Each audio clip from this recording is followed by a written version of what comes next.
Greetings everyone, the Good Sir Knight here. I wanted to give you a quick update. I'm going to start doing these little gear setups by the monthly, depending on any changes being made to my plate carrier and battle belt. So basically, I made a few modifications recently. So to keep the, this little hose in place, there's 550 cord holding it back there as well as up here. So I don't have to put it through the actual cover out of the way, and it's still easily accessible. You can still pull it out through the loops and whatnot. So same patches and everything. This magazine pouch has been moved over to the side one to make room for this sock P dagger. And the middle place leaves room open for the rubber little rubber knife for any CQB kills. So 1, 2, 3, 4, 5, 6, 7. 7 magazines can be held on here. On the right side, I've re-equipped the old Goblin, which has had the front plastic piece removed. So it's also been attached by a little cord on the back, so it can be used, dropped if needed, so on and so forth. So holdout weapon is in place. It goes back in there. Behind that, the first aid kit, mini IFAK and whatnot. Off on the left side here, you'll see there's the comms unit for the Swordens, which had the little earpiece that holds the contour camera I've been using is actually broken.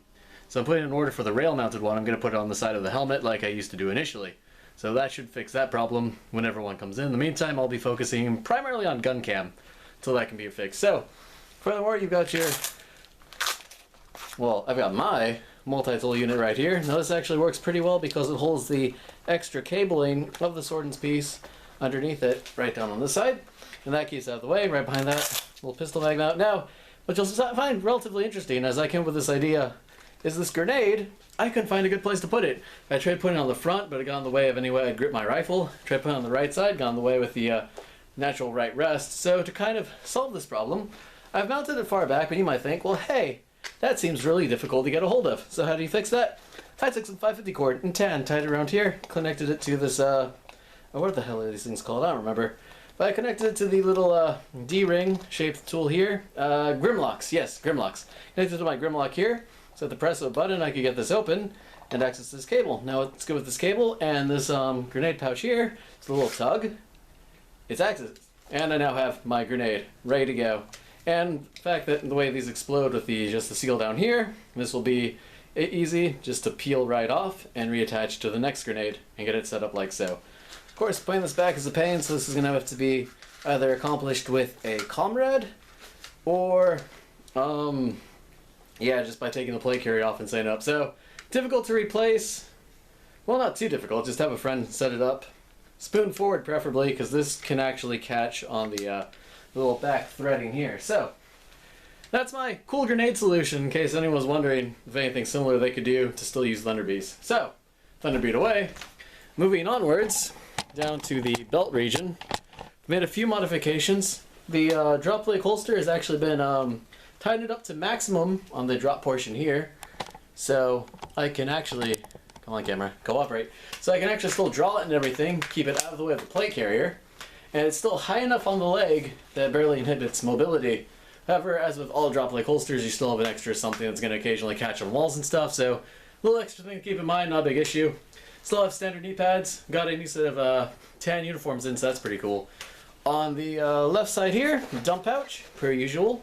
Blackhawk, with the extra shell for my S-Thunder, the Goblin, the third shell having been lost to the forest. RIP, third shell. So, back behind that, I have my small magazine pouch full of chem lights. Now, this actually has an extra purpose instead of just holding chem lights, as it actually keeps the dump pouch, because this belt is a little bit smaller, it's designed to go through loops, not just as a standard combat belt. Keeps this from sliding back and all over the place. So it keeps the dump pouch in an easily accessible position. And it holds chem lights, and chem lights are fun, especially if you go to raves. So that's pretty much everything, actually, particularly with modifications and everything. So outside of that, there's just this loop hanging free here. All purpose, you might need to clip something to it, gloves, so on and so forth. But it's nice to have. So the camelback back here, I've actually realized that if I fill it with less water, it's less heavy, doesn't pull down on this, doesn't try to choke me out like a judo master or anything.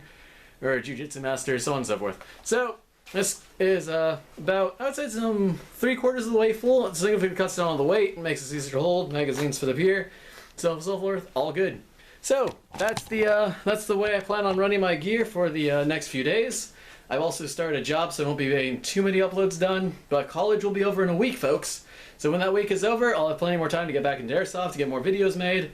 I've got about another 2 or 3 videos saved on right now, but we're going to be playing this Sunday. So with any luck, I'll be up at Sergeant 58 on Sunday. I'm trying to get as much as the team as possible. However, my voice is actually sore because at work I have to yell all the time. So anyway, I should be able to get back to the whole work with some of the team on Sunday, get a good game going. On the 20th, there's an event. I saw a few posts on it with the Okinawa Airsoft group. I have not had a chance to actually read through it all and be like, oh, okay, so, something to do with sniping and target shooting, but I also have a fun little idea I've been thinking of. If I can get the time together and actually I might use water balloons because they're easier to pop.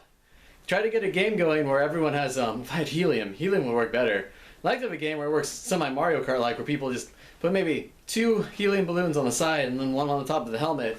Try to go for a game where if your 3 balloons get popped, then you're done, so it'd be interesting. Might be even better just put the balloon on the on everyone's back and try to make people try to flank around and shoot people in the back. That'd be an interesting idea for a game.